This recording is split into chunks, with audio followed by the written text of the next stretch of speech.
Russia toughens its posture amid Ukraine tensions.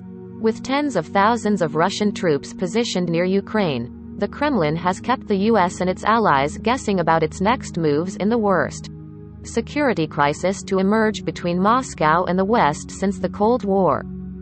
319. Moscow. With tens of thousands of Russian troops positioned near Ukraine, the Kremlin has kept the US and its allies guessing about its next moves in the worst security crisis to emerge between Moscow and the West since the Cold War. Amid fears of an imminent attack on Ukraine, Russia has further upped the ante by announcing more military drills in the region. It also has refused to rule out the possibility of military deployments to the Caribbean, and President Vladimir Putin has reached out to leaders opposed to the West. The military muscle flexing reflects a bold attempt by the Kremlin to halt decades of NATO expansion after the end of the Cold War.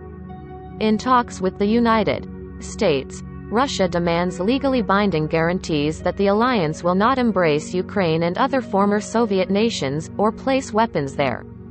It also wants NATO to pull back its forces from countries in Central and Eastern Europe that joined the alliance since the 1990s.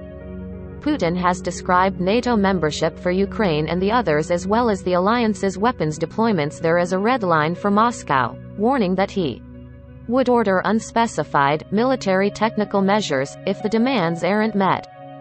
Putin pointed to NATO drills with the Ukrainian military, increasingly frequent visits of the alliance warships in the Black Sea and the flights of U.S.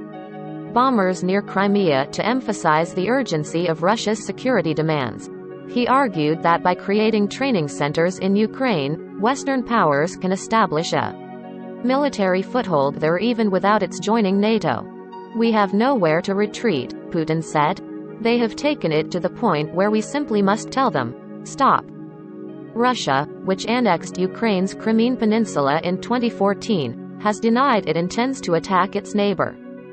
Last year, however, Putin issued a stark warning that an attempt by Ukraine to reclaim control of the areas in the east controlled by Russia-backed separatists would have grave consequences for Ukrainian.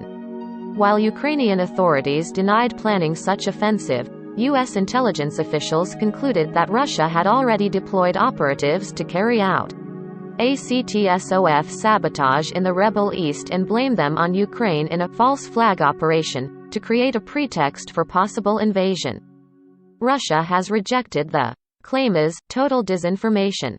Putin has repeatedly asserted that Russians and Ukrainians are one people, and says large chunks of Ukrainian territory are historic parts of Russia, arbitrarily granted to Ukraine by communist leaders during Soviet times.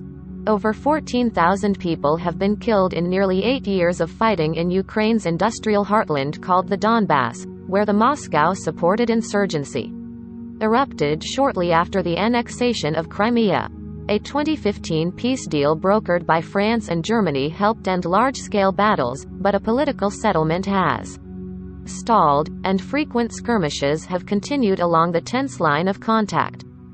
In early 2021, a spike in ceasefire violations in the east and a Russian troop concentration near Ukraine ignited the invasion fears, but tensions abated when Moscow pulled back the bulk of its forces after maneuvers in April. The military buildup near Ukraine resumed in the fall, with Ukrainian and Western officials warning that the increasing troop concentration could herald a multi-pronged Russian attack. Putin noted with satisfaction that Russia has caused a certain stress in the West. It's necessary to keep them in that condition for as long as possible, he sighed in November, ordering his diplomats to push for binding guarantees against NATO expansion.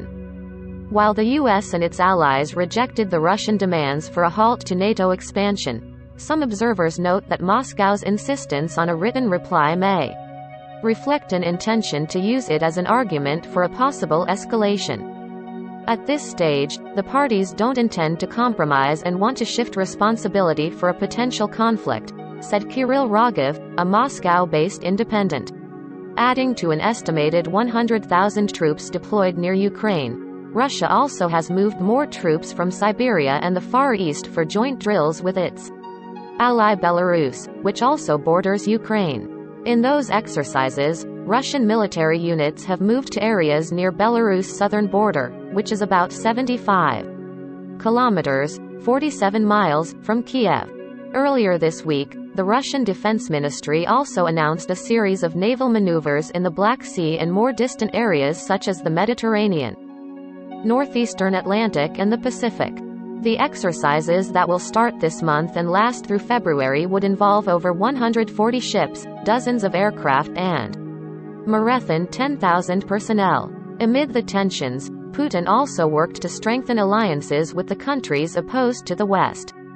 He has hosted Iran's hardline president for talks on expanding cooperation and is set to travel to the opening of the Winter Olympics in Beijing, where he will hold talks with Chinese President Xi Jinping.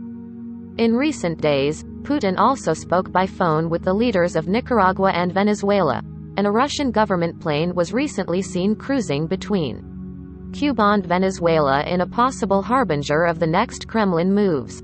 After the US and its allies rejected Russia's demands for a halt to NATO expansion, Russia's Deputy Foreign Minister Sergei Ryabkov kept the door open for the deployment of military assets to Cuba and Venezuela, while voicing concern that NATO could potentially use Ukrainian territory for the deployment of missiles capable of reaching Moscow in just 5 minutes. Putin is warned that Russian warships armed with the latest Zircon hypersonic cruise missile would give Russia a similar capability if deployed in neutral. Fyodor Lukyanov, a leading Russian foreign policy expert, observed that with Russia and the West taking intransigent stands in the talks, an escalation appears inevitable. Tensions will be high, including demonstrations of force not necessarily near or in Ukraine, Lukyanov wrote in a commentary. Real talks with some room for maneuvering and a broader agenda would ideally begin only after the next round of escalation in order to ease tensions.